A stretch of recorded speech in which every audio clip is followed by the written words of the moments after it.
సిద్దిపేట జిల్లా దుబ్బాక పట్టణ కేంద్రంలోని ఆర్టీసీ డిపో ఎదుట రెండవ రోజు ఆర్టీసీ జేఏసీ పిలుపు మేరకు మహాధర్నా కార్యక్రమం నిర్వహించారు. ఆర్టీసీ కార్మికుల న్యాయమైన డిమాండ్లను పరిష్కరించాలంటూ నినాదాలు చేస్తూ ప్రభుత్వానికి వ్యతిరేకంగా నినాదాలు చేశారు. ఈ సందర్భంగా ఆర్టీసీ జేఏసీ అధ్యక్షులు మహేందర్ రెడ్డి, సలహాదారులు అజీముద్దీన్ మాట్లాడుతూ రాష్ట్ర ప్రభుత్వంతో ఆర్టీసీ జేఏసీ చర్చలు విఫలం కావడంతో ఆర్టీసీ కార్మికులు సమ్మెకు దిగడం జరిగిందన్నారు. కార్మికుల సమస్యలను పరిష్కరించకుండా ప్రభుత్వం మొండి వైఖరి అవలంబిస్తుందన్నారు. తెలంగాణ రాష్ట్రం ఏర్పడితే ఆర్టీసీ కార్మికుల బ్రతుకులు బాగుపడతాయని భావించామన్నారు. కానీ ఆంధ్రప్రదేశ్ రాష్ట్రంలో ఉన్న ఆర్టీసీ కార్మికులు దినదిన అభివృద్ధి చెందుతుంటే తమ బతుకులు ఎక్కడ వేసిన గొంగడి అన్న చందంగా మారిందని ఆగ్రహం వ్యక్తం చేశారు. రోజు వేల సంఖ్యలో ఆర్టీసీ కార్మికులు రిటైర్ అవుతున్నా కొత్త నియామకాలు చేయకపోవడంతో ఉన్నవారిపై పని భారం పెరుగుతుందన్నారు. ఇకనైనా ప్రభుత్వం మొండి చర్యను వీడి ఆర్టీసీ కార్మికుల న్యాయమైన డిమాండ్ల పరిష్కారానికి కృషి చేసి తమకు న్యాయం చేయాలని డిమాండ్ చేశారు.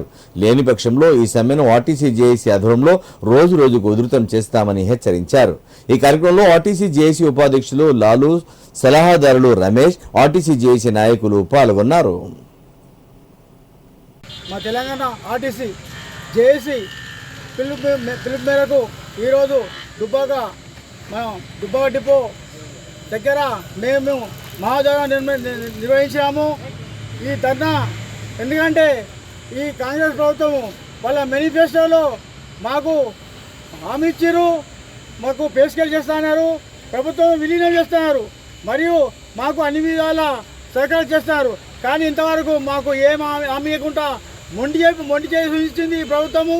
దానికి నిరసనగా దుబ్బాకలో భారీ ఎత్తున కార్మిక సంఘాలతో కలిపి మేము మహాధర్నా నిర్వహించి మా కార్మికులకు ఇవ్వాల్సిన బకాయిలు మరియు మా పే స్కేలు మరియు ప్రభుత్వం విలీనం చేయకుంటే ఇక ముందు కూడా ఉద్యమం చేసి ఈ పోరాటాన్ని ముందుకు సాగిస్తామని జేఏసీ తరఫున పిలుపునిస్తాను. దుబ్బాక డిపో నుంచి మేము జేఏసీ పిలుపు మేరకు రెండో రోజు సమ్మె చేస్తున్నాము. ఈరోజు మహాధర్నా సమ్మె చేస్తున్నాము. మా ఇబ్బందులు ఏంటంటే ప్రతిరోజు ఒక 2013 నుంచి ఇంతవరకు ఆర్టీసీలో సెలక్షన్ అనేది లేదు. డ్రైవర్, కండక్టర్ లేదు.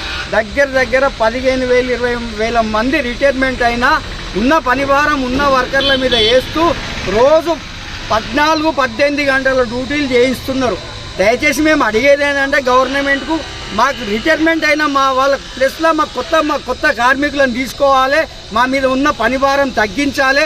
మాకు 2025-21 పిఆర్సీ రావాలి, ఆ పిఆర్సీ చేయాలి. ఇంతకుముందు మేము తెలంగాణ గురించి లొల్లి పెట్టి తెలంగాణ తెచ్చుకున్నాము.